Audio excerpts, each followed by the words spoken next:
about the series I want to finish this year. Now it's time to talk about the ones I want to start. And it's not even all of them. But I also don't want to call myself out too much, so we're just gonna talk about a few. Friends, we've been over this. I love series. It's a really bad habit of mine to start series and not finish them. That is true. She does have commitment issues, and I will air them out publicly on the internet. However, there is something comforting about series. I think we all can admit, particularly when it comes to fantasy sci-fi, there is something extremely comforting about being with the same characters over a large span of time, seeing them grow, whether it's a literal growing up age-wise or growing as a person, as a character, seeing the plot evolve and then eventually end, seeing how things are going to wrap up. It is one of the most comforting feelings in the world to know where to go to when you are feeling a certain way, or when you want that comfort, or when you just want something that you know works, which is why I love seeing a serialized moment, reading it, maybe finishing it if they're lucky. I'm just like George R.R. Martin. I just cannot finish my series for the life of me. We'll see what happens. And the first series I've got for you is the Gilded Wolves trilogy by Roshani Shakshi. I don't know if it's called like the Gilded Wolf series. This is one that I have on my list for this year. I am dying to read the Gilded Wolf, so I will do so as soon as possible. This one in particular is set in the 1800s in Paris, and we particularly follow a wealthy hotelier and a thief called Severin, who is called by the Order of Babel to find an ancient artifact, and if he does, he will claim the one thing he has been wanting to claim for a really long time, which is his true inheritance. And so he will put together a group of misfits, of outcasts, who will help in this heist. And to get it all done, it is a fantasy series. It is often compared to Six of Crows, and for a lot of people it is said to be better than Six of Crows. You guys know I just have a hate relationship with Six of Crows because I have tried to read that book 6 different times and it just has not worked. And so I feel like this is going to be my route. I hope it is the route. I hope it goes very well and that I end up loving the series. I own all 3 of them, so I feel like it's easy to fly through if need be, or slug through if need be, if we're being honest. But this will be my very first Roshani Shakshi, and I'm very, very excited about it. A classic of the fantasy genre that I have never read. I have watched all of the movies. I have watched the extended edition of all of the movies, which some people would argue is the only way to go, or the right way to go. However, I've never read the books. I do own the first one, and so I would love to get through it this year, and that is The Lord of the Rings, particularly The Fellowship of the Ring being the first book. I absolutely loved the movies back when I watched them. I haven't watched them in a really, really long time, so I feel like I have to do a little rewatch, but I want to do it after I read, at the very least, the first book, because I have been dying to read this. It's one of my brother's favorite series, and so I feel like in his honor, in a way, I do have to read this. And so in this one, we start out with Bilbo Baggins as he celebrates his 11th birthday. This is all happening a few years after he has stolen a magical ring from Gollum. Things will not go unavenged. Things will not go unsnatched, because there are dark evil forces awaiting to take up that ring and do evil things with it. And so I am quite looking forward to read this. Again, the movies, Peter Jackson did a wonderful job, at least with the visuals of it all. As somebody who has not read the book, I can't attest to how akin or not it is, how many differences there are, but I do think it gives me a nice little visual to have for the series. And the audiobooks I have heard are also amazing, so I might check those out as well. And I can't wait to read it. I know everybody says it's like super slow, and obviously Tolkien has a very specific way of writing. However, I'm excited to enjoy it all on my own, and since this year my goal is to read things slower, I feel like I'm going to be right there with Mr. Tolkien. You're slow, I'm slower. Let's go.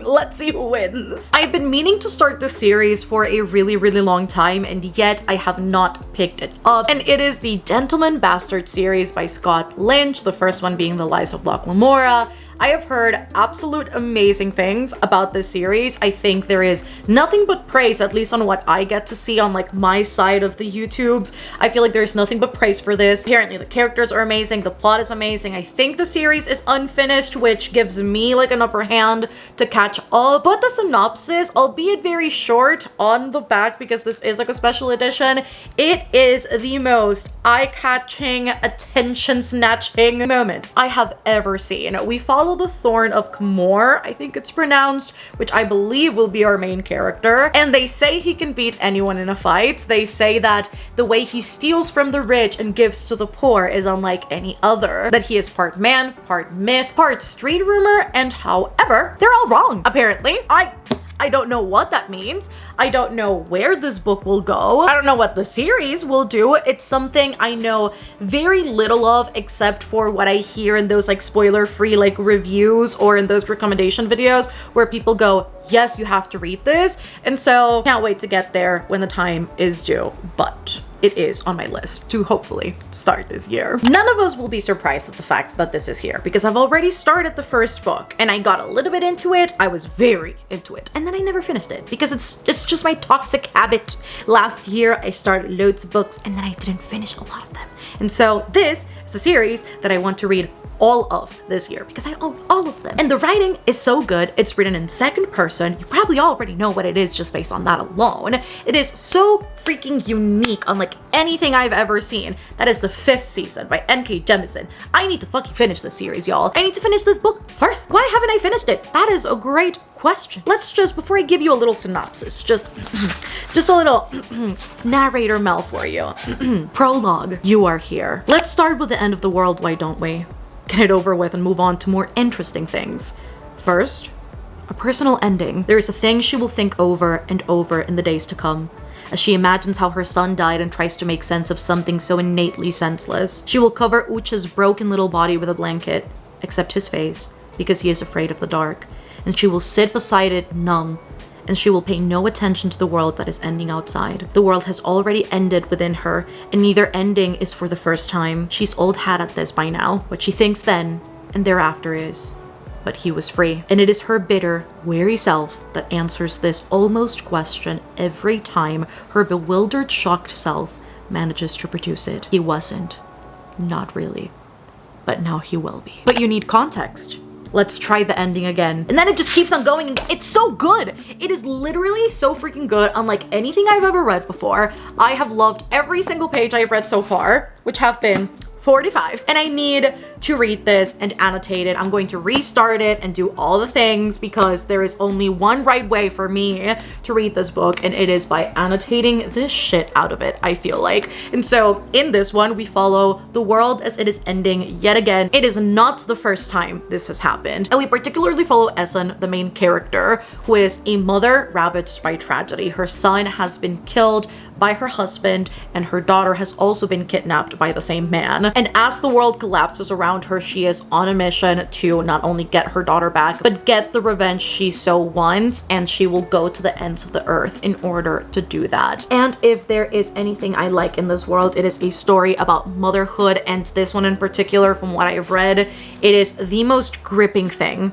ever. And so I definitely need to get through this year. And last but not least, a series that rivals my own commitment issues and my lack of completion on my series list is Game of Thrones by George R.R. Martin.